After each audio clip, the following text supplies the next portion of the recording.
Hello students, welcome to our YouTube channel your BSc guide. आज के इस video में हम बीएससी 4th सेमेस्टर फिज़िक्स का यूनिट नंबर 2 पढ़ रहे हैं, जिसका नाम है रिलेटिविटी रिलेटिविस्टिक काइनेमैटिक्स। आज उसका क्लास नंबर 7 होने वाला है और आज की वीडियो बहुत ही ज़्यादा इम्पॉर्टेंट होने वाली है, क्योंकि ये जो क्वेश्चन पूछा जाता है ये डायरेक्ट लॉन्ग में पूछता है, 15 मार्क्स का पूछता है, और शॉर्ट में पूछता है तो 9 मार्क्स का पूछता है। क्वेश्चन का नाम है इक्विवेलेंस ऑफ मास और एनर्जी निकालने को बताइए, या ये टॉपिक का नाम कह सकते हो कि हमें मास और एनर्जी का इक्विवेलेंस निकालना है। इसको एक और तरीके से पूछ सकता है कि आप लोग डिराइव कीजिए रिलेशन बिटवीन एनर्जी और मास को, या एक और तरीके से पूछ सकता है कि प्रूफ करके बताइए आइंस्टाइन का मास एनर्जी रिलेशन, जो कि E=mc² है। ये 3 अलग अलग तरीके से ये क्वेश्चन पूछा जा सकता है आप लोगों के एग्ज़ाम में। अगर आएगा तो लॉन्ग में पूछा जा सकता है और शॉर्ट में भी ज़्यादातर पूछा जा सकते हैं। काफ़ी अच्छे मार्क्स आप लोगों को ये दिला करके लेके आएगा। सबसे पहले आप लोगों को क्या करना है, इसको अच्छे से समझना है, देन इसको 2 बार नोट डाउन करना है। 2 बार कैसे कि अभी आप वीडियो देख रहे हैं तो वीडियो को पॉज करके नोट डाउन कर लीजिए, देन उसके बाद आप लोग फिर से वही डेरिवेशन को देख के फिर से दूसरी कॉपी में नोट डाउन कीजिए या पेज में नोट डाउन कर लीजिए। और जब जितने बार आप लोग उसको लिखेंगे समझेंगे ना, तो वो आप लोगों को बहुत अच्छे तरीके से याद हो जाएगा या रट जाएगा, या कह लो एकदम माइंड में सेट हो जाएगा।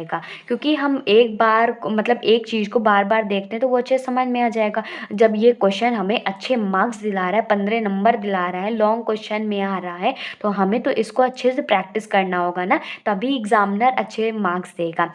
मैंने एक प्लेलिस्ट भी बनाई हुई है एग्ज़ाम टिप्स और ट्रिक्स की। अगर आप मेरे चैनल पे जाएंगे ना, प्लेलिस्ट वाले सेक्शन पे जाएंगे, तो आप लोगों को प्लेलिस्ट मिल जाएगी। उसमें मैं एग्ज़ाम से रिलेटेड आप लोगों को गाइडेंस भी देती रहती हूँ, प्लस मैं आप लोगों को पूरे तरीके से सारा कोर्स कराती हूँ, चाहे वो फिजिक्स का हो, केमिस्ट्री का हो, मैथमेटिक्स का हो, 3 सब्जेक्ट में पढ़ाती हूँ। इसका पूरा कोर्स मेरे चैनल पर मिलेगा, इंपॉर्टेंट क्वेश्चन आंसर सब कुछ मिलेगा।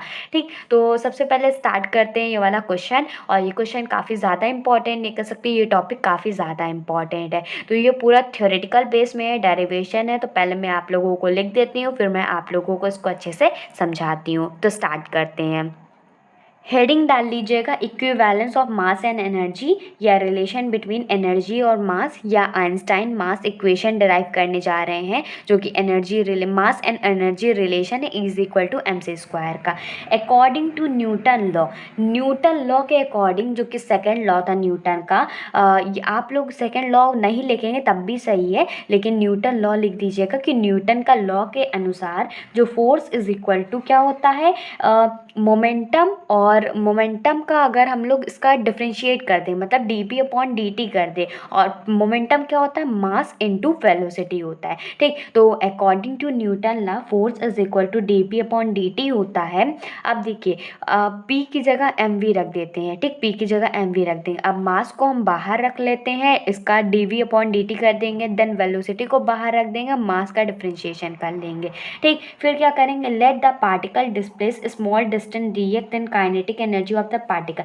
अब ये जो पार्टिकल है कुछ दूरी पे खिसक जाता है। देखिए, इसमें एनर्जी और मास की बात हो रही है। कोई ऑब्जेक्ट होगा जिसका कुछ मास होगा ना, अब वो मूव कर रहा है, डिस्प्लेस हो रहा है एक स्मॉल डिस्टेंस पे, तो उसकी जो काइनेटिक एनर्जी होगी उसको हम लोग डी से रिप्रेजेंट कर लेते हैं। ठीक, क्योंकि स्मॉल काइनेटिक एनर्जी है स्मॉल डिस्टेंस के लिए, तो वो क्या हो जाएगा, एफ dx हो जाएगा। ठीक, अब यहाँ से f की वैल्यू क्या है, m dv/dt plus v dm/dt, तो f की वैल्यू रख दिया और dx की जगह पे dx रख दिया। फ्रॉम इक्वेशन नंबर फर्स्ट से हमने ये चीज़ें लिख ली। फिर उसके बाद इसको सॉल्व करेंगे तो ये dk एज इट इज़ आ जाएगा। अब यहाँ पर देखिए, यहाँ पर क्या करना है, m dv/dt को dx के साथ लिख लेंगे, प्लस का साइन लगाएंगे, प्लस v dm/dt को फिर इसके साथ रख लेंगे। ठीक, अब इसका क्या करना है, डिफ्रेंशिएट करना है with respect to the x। तो m को एज इट इज़ रखना है, इसको x के रिस्पेक्ट में करना है, तो ये dx अपॉन dt हो जाएगा और v को साइड में रख लेना है,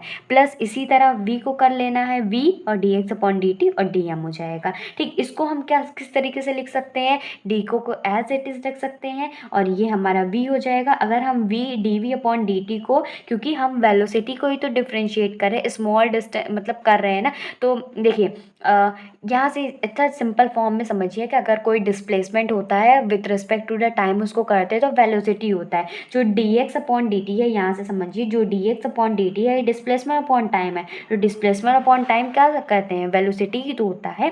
तो ये हमारा क्या हो जाएगा, dx अपॉन dt वेलोसिटी हो जाएगा और dv को एज इट इज़। अब यहाँ पर भी देखिएगा, यहाँ पर क्या आ जाएगा, अब देखिए यहाँ पर यहीं से ही देख लीजिएगा dx अपॉन dt क्या है, यहाँ पर v लिख दी है।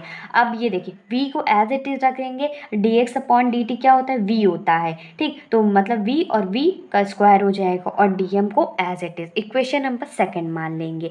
फिर उसके बाद हम क्या जानते हैं, हमने देखा अभी ट्रांसफॉर्मेशन ऑफ मास में m is equal to M naught upon under root में 1 minus V square by C square, हमने ये ट्रांसफॉर्मेशन ऑफ मास में देखा हुआ है। तो अब इसका स्क्वायर कर देंगे, जब इसका स्क्वायर कर देंगे तो ये m स्क्वायर हो जाएगा, ये m नॉट का स्क्वायर हो जाएगा और इसका स्क्वायर करेंगे तो अंडर रूट हट जाएगा, तो क्या बचेगा 1 minus V square divided by C square बचेगा। फिर इज इक्वल टू इसको सॉल्व करेंगे तो m नॉट का होल स्क्वायर आ जाएगा, इसका एलसीएम ले लेंगे सी स्क्वायर, तो क्या आएगा ऊपर सी स्क्वायर माइनस वी स्क्वायर हो जाएगा। ठीक, आगे देखते हैं।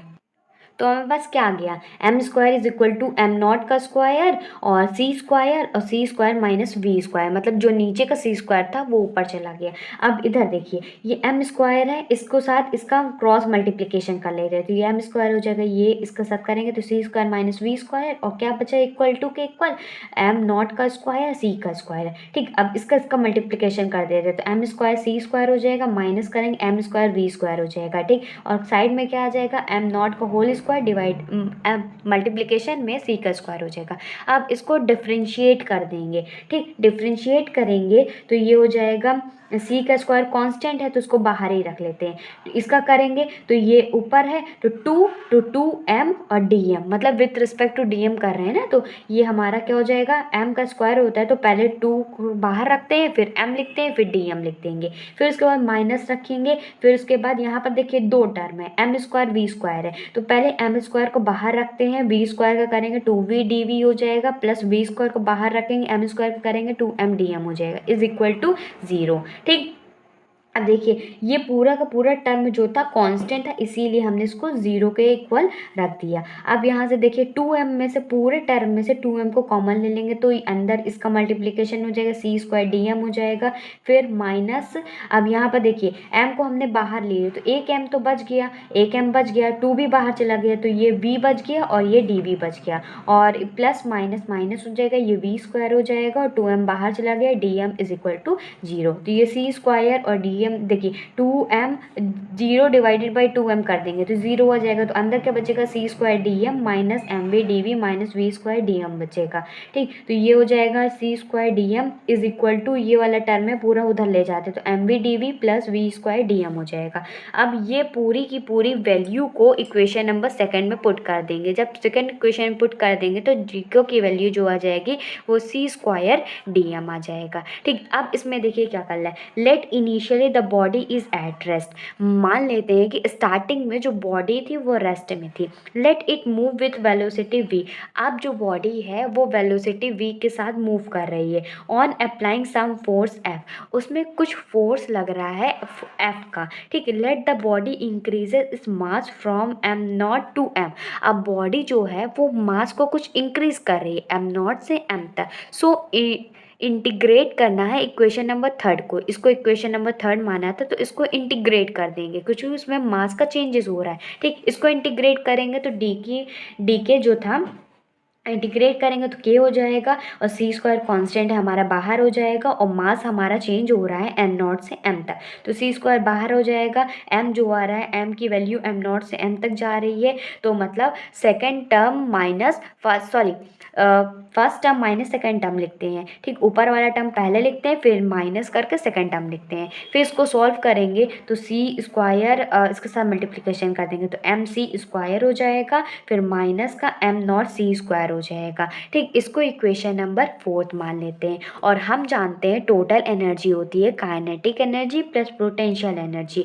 तो टोटल काइनेटिक एनर्जी निकालते हैं, तो काइनेटिक एनर्जी को निकालेंगे तो टोटल एनर्जी में से पोटेंशियल मतलब पोटेंशियल एनर्जी टर्म था, इसको इधर ले गए तो माइनस कर दिया, तो kinetic energy is equal to total energy minus potential energy. Equation number 5 मान लेते हैं। ठीक, on comparing equation number 4 and 5, 4 और 5 को कंपेयर करते हैं, ये 4th इक्वेशन और ये 5th इक्वेशन, क्योंकि ये भी काइनेटिक एनर्जी का इक्वेशन है और ये भी है। इसको कंपेयर करेंगे तो टोटल एनर्जी कितनी आएगी, वो आएगी mc²। तो हम ये कह सकते हैं कि जो हमारे पास एनर्जी निकल के आई वो हमारी mc² निकल के आई, और यही हमको प्रूफ करना था। अगर आपसे क्वेश्चन में इसकी पोटेंशियल एनर्जी भी पूछा जाए तो पोटेंशियल एनर्जी कितनी आएगी, देखिए इसमें से जो पहला वाला टर्म था ये था हमारे काइनेटिक एनर्जी, ये दूसरा वाला टर्म था ये हमारी पोटेंशियल एनर्जी, क्योंकि टोटल एनर्जी काइनेटिक एनर्जी पर पोटेंशियल एनर्जी का सम ही तो होता है। तो हमने काइनेटिक एनर्जी तो निकाल ली, तो टोटल एनर्जी क्या हो गई हमारे पास, जो ओवरऑल निकल के आई तो वो mc² हो गया, मतलब एनर्जी हमारा mc² हो गई, और ये हमारे प्रूफ करने को आ गया था। पोटेंशियल एनर्जी क्या हो जाएगा, m0c² हो जाएगा। This is known as Einstein mass energy relation, इसी को आइंस्टाइन का मास एनर्जी रिलेशन कहते हैं। This relation state a universal equivalence between mass and energy, मतलब ये जो रिलेशन है बताता है यूनिवर्सल इक्विवेलेंस को मास और एनर्जी का। इट मीन्स दैट, इसका मतलब है कि मास में appear as energy, mass energy की तरह अपीयर करता है एंड एनर्जी एज मास की तरह अपीयर करता है। अभी इसमें कंप्लीट नहीं हुआ, अभी इसमें एक नोट बाकी है जो आप लोगों को पढ़ना है, क्योंकि वो उससे एमसीक्यूज में भी क्वेश्चन बन सकते हैं और शॉर्ट में, वेरी शॉर्ट में भी क्वेश्चन बन सकते हैं। और अगर आप लोग लॉन्ग में ये क्वेश्चन आता है तो उसको भी एक्स्ट्रा लिख देंगे तो आप लोगों के नंबर तो बिल्कुल भी नहीं कटेगा। एग्जामिनर अगर आपने कोई क्वेश्चन छोड़ भी आया होगा तो कहीं ना कहीं उसको लगेगा कि हाँ आपने अच्छे से परफॉर्म किया हुआ है, तो वो आप लोगों को वहाँ पर मार्क्स भी दे देगा। ठीक, आप लोग कॉपी भरने पे फोकस मत कीजिए कि कॉपी भर देंगे तो एग्जामिनर पूरे नंबर दे देगा। आप लोग जैसे कि आप लोगों को कोई क्वेश्चन आता है तो वो पूरा का पूरा करिए, देन अगर उससे रिलेटेड और भी कुछ आता है और एक क्वेश्चन नहीं आता है तो उसको भी कोशिश कीजिए कि वहीं में उसी को बना करके लिख दे, ताकि एग्जामिनर को भी लगे कि हाँ बच्चों को आता था और लिखा भी हुआ है। ठीक, मैं ऐसे ही एग्जाम से रिलेटेड टिप्स वगैरह देती रहती हूँ। अब इसमें आगे देखते हैं। आगे आप नोट डाउन करके लिख लीजिएगा, क्लासिकल फार्मूला जो होता है काइनेटिक एनर्जी का, वो हम ई के मतलब एनर्जी और काइनेटिक एनर्जी के निकाल रहे हैं तो इसीलिए के निकालेंगे। ठीक, वो mc² माइनस m0c², हमने इतनी एनर्जी निकाली थी। अगर इसमें जो v की वैल्यू है वो c से बहुत ही ज़्यादा छोटी है, मतलब जो वेलोसिटी है वो स्पीड ऑफ लाइट से बहुत ही ज़्यादा छोटी है, देन हम ई के क्या आ जाएगा mc² माइनस m0c², इसमें से mc² को कॉमन ले लेंगे तो m माइनस m0 आ जाएगा। ठीक, अब यहाँ पर देखिए, अब जो m0 यहाँ पर जो m की वैल्यू है इसको हम लोग इसकी वैल्यू रख देंगे, ट्रांसफॉर्मेशन ऑफ मास से रख देंगे m0 अपॉन अंडर रूट में 1 minus v² divide by c² थी, और ये हमारा m0 था और ब्रैकेट बाहर क्या था c² था। इसको सॉल्व करते हैं। ठीक, सॉल्व करेंगे तो ये हो जाएगा m0c²। ठीक, और मतलब इसको बाहर ले लेते हैं, m0c² को बाहर ले, क्योंकि ये इसके साथ में मल्टीप्लिकेशन हो जाएगा, ये इसके साथ में मल्टीप्लिकेशन हो जाएगा, तो m0 इसमें भी है m0 इसमें भी है, तो m0c² को बाहर ले लेंगे तो अंदर क्या बचेगा, ये नीचे डिवाइड में था ऊपर आ जाएगा, अंडर रूट में भी है 1 minus v² divide by c² का -½ हो जाएगा और यहाँ से -1 बचेगा। ठीक, इसको सॉल्व करेंगे तो ये आ जाएगा m0c² तो बाहर था और यहाँ पर बाइनोमियल थ्योरम लगेगा। क्या था, 1 + x⁴n is equal to 1 + nx + n(n−1) upon 2 factorial x² as it is चलता चला जाएगा। ठीक, लेकिन इसको सॉल्व करने के बाद लगेगा, सॉल्व करेंगे तो ये 1 + ½ v² डिवाइड बाई c² ऐसे ही चलता चला जाएगा, -1 आ जाएगा। ठीक, बाइनोमियल थ्योरम लगाएंगे तो ये आ जाएगा m0c² और ये मल्टीप्लिकेशन में ½ v² डिवाइड बाई c²। तो हमारे पास जो एनर्जी निकल के आया काइनेटिक एनर्जी के लिए, वो हाफ m0v² निकल के आया। ठीक, ये क्या है, क्लासिकल फॉर्मूला है काइनेटिक एनर्जी का। आप लोगों से एग्जाम में ये भी पूछ सकता है कि आप लोग इसको प्रूफ करके बताइए। E=mc² तो प्रूफ कर लेंगे, लेकिन कहीं कहीं पे ये भी पूछने को आ सकता है, तो आप लोग यहाँ तक पूरा करेंगे तब भी आप लोगों को पूरे के पूरे नंबर मिलेंगे। अगली वीडियो में मैं आप लोगों को रिलेशन बिटवीन एनर्जी और मोमेंटम बताऊंगी, जो कि आप लोगों को एग्जाम में काफ़ी बार पूछा भी गया है, शॉर्ट में हो, लॉन्ग में हो, वेरी शॉर्ट में हो, चाहे फिर वो MCQs में हो, हर तरीके से वो क्वेश्चन आया भी हुआ है। मिलते हैं अपनी अगली वीडियो में। आप लोगों को क्या करना है, आप लोगों को इस वीडियो में 50 लाइक्स करने हैं और 50 कमेंट्स करना है, बस ज़्यादा नहीं। आप लोग कमेंट करते हैं, लाइक करते हैं, तो मुझे भी मोटिवेशन मिलता है। और कमेंट करके मुझे ये बताइएगा कि आप लोगों के एग्ज़ाम कब से हैं, एग्ज़ाम डेट कब से है, और प्लस मुझे ये भी बताइएगा कि आपका कौन सा एग्ज़ाम कौन सी डेट को है। मैं जल्दी से जल्दी कोर्स कंप्लीट कराने की कोशिश करूँगी, लेकिन इस बार क्या करना है ना, बहुत सारी यूनिवर्सिटी अनएक्सपेक्टेड डेट निकाल रही है। मतलब अभी फॉर्म स्टार्ट नहीं हुआ फिल होना, या अभी एडमिशन हो रहा है, रिज़ल्ट आया भी नहीं है, और यूनिवर्सिटी क्या कर रही है, एग्ज़ाम की डेट दे रही है, तो बच्चे बहुत ज़्यादा पैनिक क्रिएट कर रहे हैं कि कैसे होगा, क्या पढ़ना है, क्या करना है। तो वो अगर आपका है तो मुझे बताइएगा, बाकी मैं आप कोर्स कंप्लीट कराने की कोशिश करूँगी जल्दी से जल्दी, जितना जल्दी हो सके। बाकी टेलीग्राम चैनल को ज्वाइन कर लीजिएगा, सारी अपडेट्स मैं आप लोगों को उसी पे देती रहती हूँ। ठीक, goodbye and stay safe.